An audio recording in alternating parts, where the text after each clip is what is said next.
جی السلام علیکم۔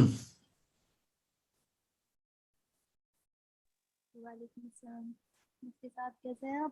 وعلیکم اللہ کا السلام فضل ہے، ورحمۃ آپ کی اللہ دعائیں ہیں۔ وبرکاتہ۔ کنیز زینب، جی السلام علیکم۔ وعلیکم السلام، خیریت سے ہیں آپ؟ جی الحمدللہ، آپ کیسے ہیں؟ اللہ کا فضل ہے۔ میں نے سنا تھا کہ آپ لوگوں کو مجھ سے شکایت تھی امتحان لیتے وقت۔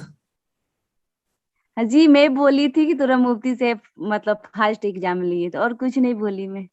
اچھا اچھا اچھا کوئی شکایت نہیں ہے آپ سے۔ اچھا، ماشاء اللہ۔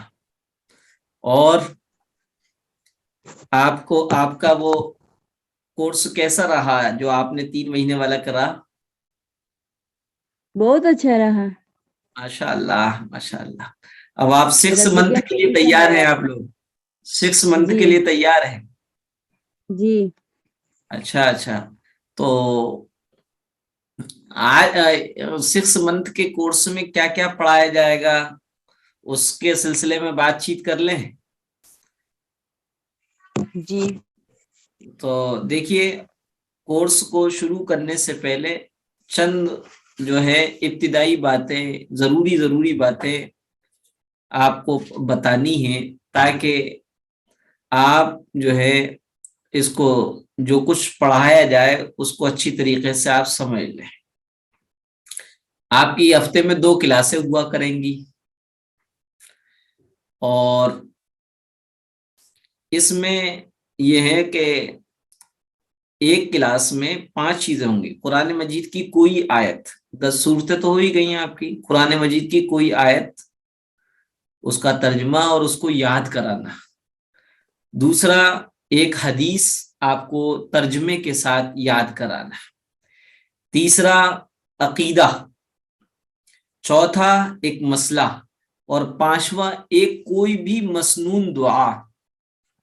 یہ، اور پھر سنن و آداب کے اعتبار سے، کیونکہ ہماری پوری زندگی نبی پاک صلی اللہ علیہ وسلم نے جس طریقے سے ہمیں جینے کا ڈھنگ اور طور طریقہ سکھایا ہے، وہ ڈھنگ اور طور طریقہ ہماری زندگیوں میں آئے گا سنن و آداب سے۔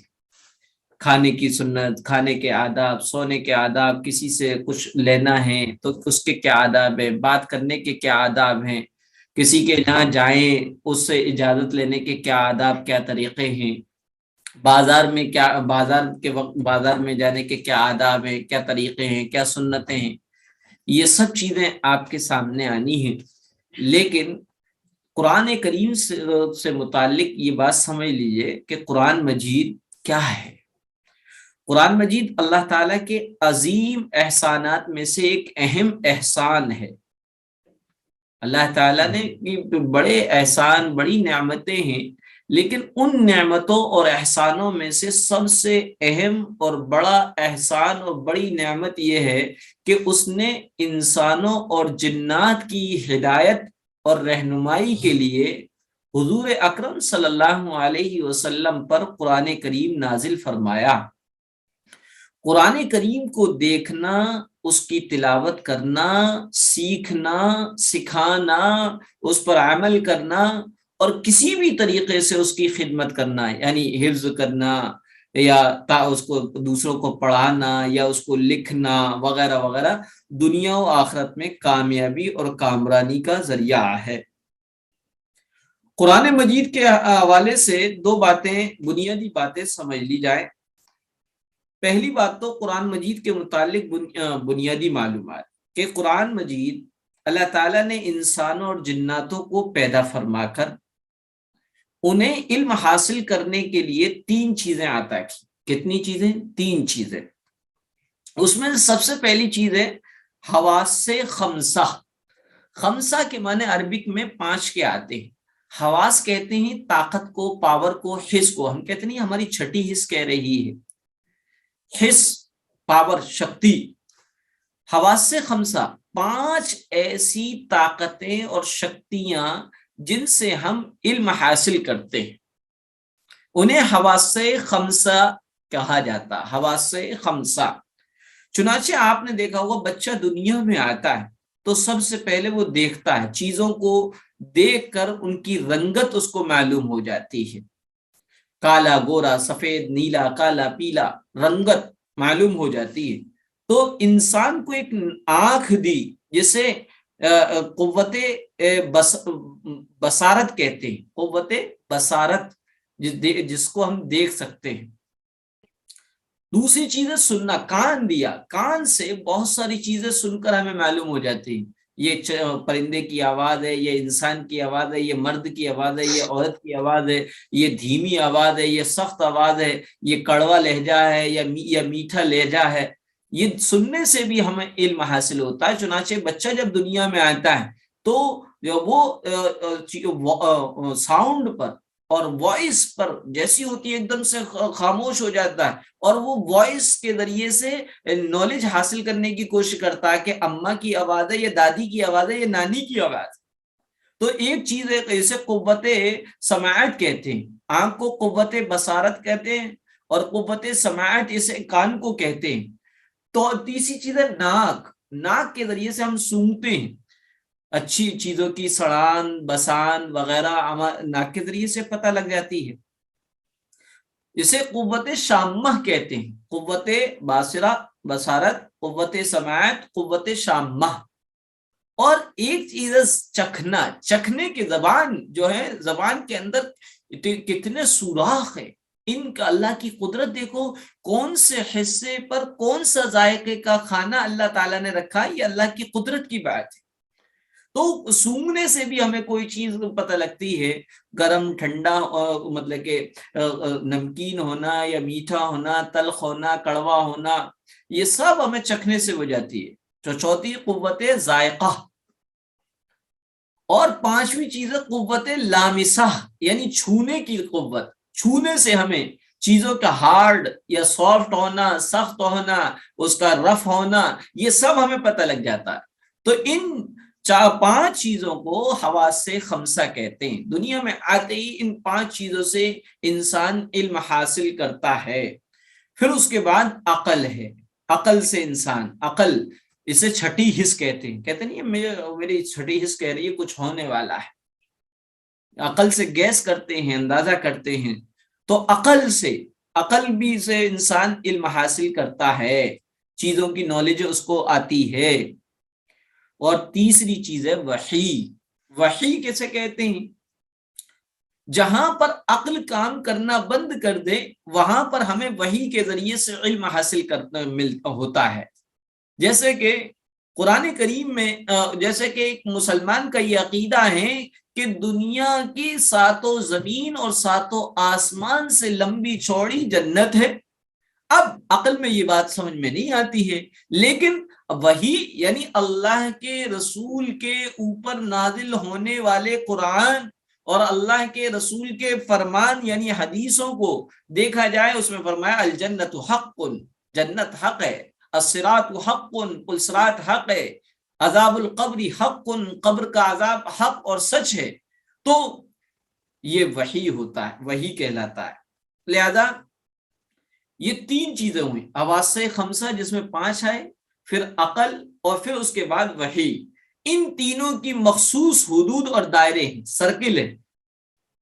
ایک حد تک حواس خمسہ سے علم حاصل کیا جاتا ہے. مثلا دیکھنے سے دیکھنے والی چیز کو ہی علم حاصل کر سکتے ہیں, سن نہیں سکتے ہیں. سننے سے سننے کی چیزیں ہی حاصل ہوں گی, ہم دیکھنے والی چیزوں کو کان سے نہیں حاصل کر سکتے. تو اللہ تعالیٰ نے ہر ایک کا ایک سرکل بنایا, اس سرکل میں رہتے ہوئے اس سے علم حاصل کیا جا سکتا ہے. اس کے بعد عقل سے, اور اس کے بعد وحی سے.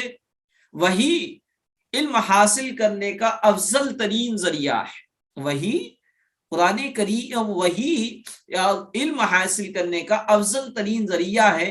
اس لیے وحی کے معنی اور مفہوم اور نزول وحی کے طریقے اور قرآن مجید کے متعلق چند بنیادی باتیں ملاحظہ آپ سمجھ لیں.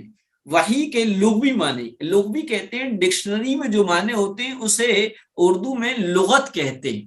تو وحی کے جو لغوی معنی ہیں وہ ہیں الاعلام الخفی السریع, یعنی کسی کو خفیہ طریقے اور جلدی سے کوئی چیز بتا دینا, کسی کو جلدی سے اور آہستہ سے کوئی چیز بتا دینے کو وحی کہتے ہیں. وحی کے اصطلاحی معنی, کلام اللہ المنزل علی نبی من الانبیاء، یعنی اللہ تعالیٰ کا کلام جو نبیوں میں سے کسی نبی پر اترا ہو، اللہ تعالیٰ کا وہ کلام جو نبیوں میں سے کسی نبی پر اترا ہو وہ وحی کہلاتا ہے۔ چنانچہ اللہ کے رسول صلی اللہ علیہ وسلم پر اللہ کا جو کلام نازل ہوتا تھا اس کی 5 طریقے، نزول وحی، وحی کے نازل ہونے کے 5 الگ الگ طریقے۔ سب سے پہلا طریقہ ہے سلسلۃ الجرس، یعنی اللہ کے رسول صلی اللہ علیہ وسلم نے فرمایا کہ جب مجھ پر وحی نازل ہوتی تھی تو مسلسل گھنٹیوں جیسی آواز آتی تھی۔ اس کی کیفیت بخاری شریف میں یہ بتائی کہ جیسے پتھروں پر کوئی بہت بھاری زنجیر کو گھسیٹا جائے، اس سے جو آواز سر سر سر کی آواز آتی ہے وہ آواز آیا کرتی تھی۔ دوسرا طریقہ جبریل علیہ الصلوۃ والسلام جو سید الملائکہ ہیں یعنی فرشتوں کے سردار ہیں، وہ اپنی اصلی شکل میں آ جایا کرتے تھے۔ اللہ کے رسول صلی اللہ علیہ وسلم کے سامنے وحی لے کر جبریل علیہ السلام اپنی اصلی شکل میں آئے، جیسے غار حرا میں آئے تھے۔ تیسرا طریقہ یہ کہ جبریل علیہ السلام کسی آدمی کی شکل میں آتے تھے اور وہ آپ کو پڑھ کر سناتے تھے، آپ اس کو یاد کر لیا کرتے تھے۔ جیسے حدیثوں میں ملتا ہے کہ حضرت جبریل علیہ السلام عموماً حضرت دحیہ کلبی، ایک صحابی ہیں، حضرت دحیہ کلبی رضی اللہ تعالیٰ عنہ کی شکل میں آتے تھے۔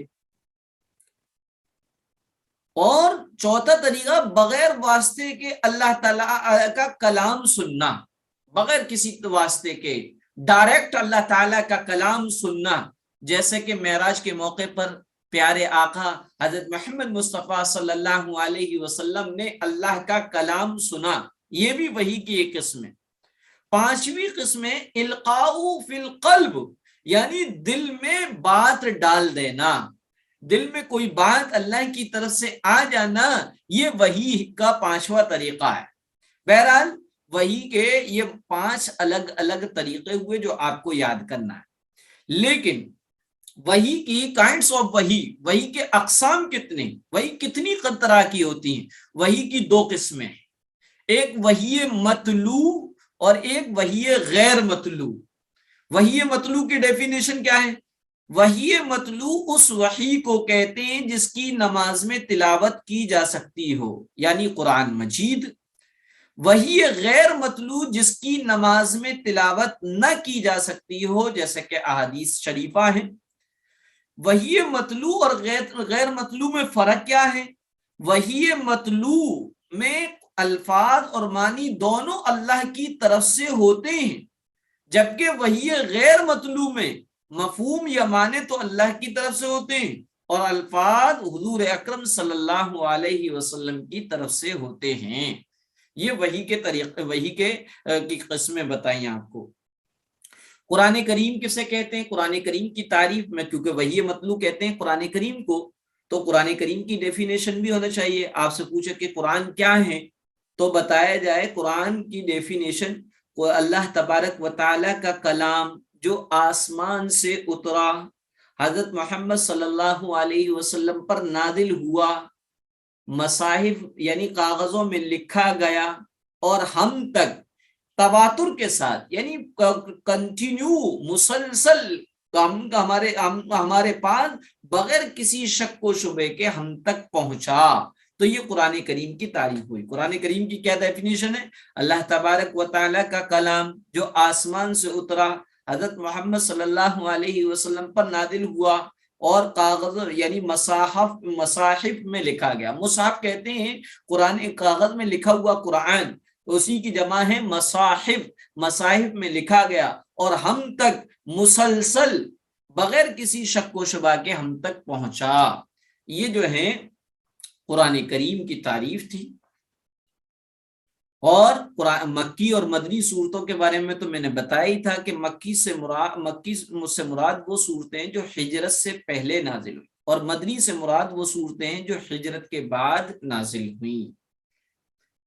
یہ بس اتنا ہی آج کو بنیادی باتوں میں یہی چیزیں بتا دی جائیں، ورنہ تو آپ کو مشکل ہو جائے گا یاد رکھنا۔ لیکن بہتر طریقہ یہ ہے کہ جب آپ کلاس لیا کریں تو ایک پین اور کاپی اپنے پاس رکھ لیا کریں، اس میں بہت ساری باتیں ایسی ہوتی ہیں جو بعد میں یاد نہیں رہتی ہیں، ذہن سے نکل جاتی ہیں، تو اسی وقت آپ نوٹ کر لیں گی تو انشاءاللہ آپ کو فائدہ ہوگا۔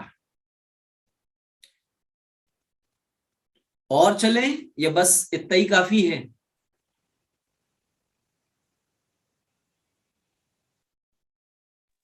السلام علیکم۔ وعلیکم جیسا آپ مناسب السلام سمجھے، جی۔ جیسا آپ مناسب سمجھو۔ اچھا چلیے تو پھر اور چیزیں لے لیتے ہیں، ٹھیک ہے۔ قرآن مجید کے بارے میں ابھی میں نے بتایا، تو قرآن مجید کے بارے میں دوسری بات یہ سمجھ جائے، قرآن کے بنیادی باتوں میں سے تو ایک بات یہی بتائی تھی میں نے کہ قرآن کے کو وحی کہتے ہیں، وحی کتنی طریقے سے ہوئی، پھر وحی کی قسمیں بتائیں، اور پھر وحی مطلوع اور غیر مطلوع کا فرق بتایا، اور قرآن کی ڈیفینیشن بتائی کہ قرآن کریم کی تعریف کیا ہے۔ اب دوسری بات قرآن مجید کے حقوق۔ قرآن مجید کے 5 حق ہیں، قرآن مجید کے 5 حق ہیں۔ ایک مسلمان پر بحیثیت مسلم قرآن کریم اللہ کی کتاب ہے، اس کے 5 حق ہیں۔ پہلا حق تو یہ ہے کہ اس پر یقین رکھا جائے، ایمان لایا جائے۔ دوسرا حق اس کو پڑھا جائے۔ تیسرا حق اس کو سمجھا جائے۔ چوتھا حق اس میں جو کچھ کرنے کے کام بتائے گئے اس پر عمل کیا جائے، یعنی ان کو کیا جائے۔ جن چیزوں سے روکا گیا ہے ان سے رکا جائے، یعنی عمل کیا جائے۔ 5ویں چیز یہ ہے کہ خود اب ہم قرآن کریم پر ہمارا یقین بھی ہے، قرآن کریم کو ہم نے پڑھ بھی لیا ہے، قرآن کریم کو ہم نے سمجھ بھی لیا ہے، قرآن پر ہمارا عمل بھی ہو گیا ہے، تو اب ہم اس کو دوسروں تک پہنچائیں۔ اب پہلا حق تھا قرآن کریم پر یقین، ایمان لانا۔ ہمارا یقین یہ ہے کہ قرآن اللہ کی کتاب ہے جو آسمان سے اتری ہے، حضرت محمد صلی اللہ علیہ وسلم پر نازل ہوئی ہے، اور اس میں کوئی شک و شبہ نہیں، نہ ایک نقطہ اور ایک زبر کا بھی فرق نہیں ہے، نہ اس کا کوئی قرآن کریم کے کوئی اس کو بدل نہیں سکتا۔ کیوں؟ کیونکہ اللہ تعالیٰ نے فرمایا اِنَّا نَحْنُ نَزَّلْنَا الذِّكْرَ وَإِنَّا لَهُ لَحَافِظُونَ۔ ذکر سے مراد قرآن ہے۔ قرآن کو ذکر بھی کہتے ہیں، کتاب بھی کہتے ہیں، کلام اللہ بھی کہتے ہیں۔ تو اس قرآن کو ہم نے نازل کیا اور ہم ہی اس کی حفاظت کرنے والے ہیں۔ لیکن قرآن کریم کو کیسا پڑھا جائے؟ دوسرا حق ہے قرآن کریم کو پڑھنا۔ قرآن کریم کو کیسے پڑھا جائے؟ خود قرآن کریم میں اللہ تعالیٰ فرماتا ہے وَرَتِّلِ الْقُرْآنَ تَرْتِيلًا، یہ سورہ مزمل کی 4 آیت ہے۔ اس کے معنی ہیں قرآن کو ٹھہر ٹھہر کر پڑھو، قرآن کریم کو ٹھہر ٹھہر کر پڑھو۔ اس لیے قرآن مجید کو ٹھہر ٹھہر کر اچھی آواز اور آداب کی رعایت کے ساتھ پڑھنا چاہیے۔ اور قرآن کریم کے پڑھتے وقت کیا آداب ہونا چاہیے یہ بھی سمجھا جائے۔ قرآن کریم کو پڑھتے وقت 8 ادب ہیں ایسے جن کو خیال رکھنا ہے، اور انہی ادب کے ساتھ قرآن کریم کی ہم تلاوت کریں گے۔ سب سے پہلا ادب یہ، تلاوت کرنے کے لیے وضو کا ہونا مستحب ہے۔ تلاوت کرنے کے لیے یعنی قرآن چھونے کے لیے نہیں کہہ رہا میں، قرآن کریم کی تلاوت یعنی قرآن کریم کو پڑھنے کے لیے وضو کا ہونا مستحب ہے۔ اور مستحب اس عمل کو کہتے ہیں جس کے کرنے پر ثواب ہو اور نہ کرنے پر کوئی گناہ نہ ہو۔ یعنی آپ قرآن کریم، آپ کو سورہ یاسین یاد ہے، سورہ ملک یاد ہے، سورہ رحمان یاد ہے، یا قرآن کریم کی 10 سورتوں میں سے کوئی سورت آپ پڑھنا چاہ رہی ہیں تو بے وضو بھی پڑھ سکتی ہیں، لیکن وضو ہو تو یہ بہتر ہے، یہ مستحب ہے، اس کا ثواب ملے گا۔ اور چھونے کے لیے وضو کا ہونا ضروری ہے، قرآن کریم کو چھونے کے لیے وضو کا ہونا ضروری ہے، چاہے وہ قرآن کریم پارے کی شکل میں ہو، چاہے وہ قرآن کریم تعویذ کی شکل میں ہو، چاہے قرآن کریم کسی سینری پر لکھائی کیوں نہ ہو، یا کسی کاغذ پر کوئی آیت ہی کیوں نہ ہو،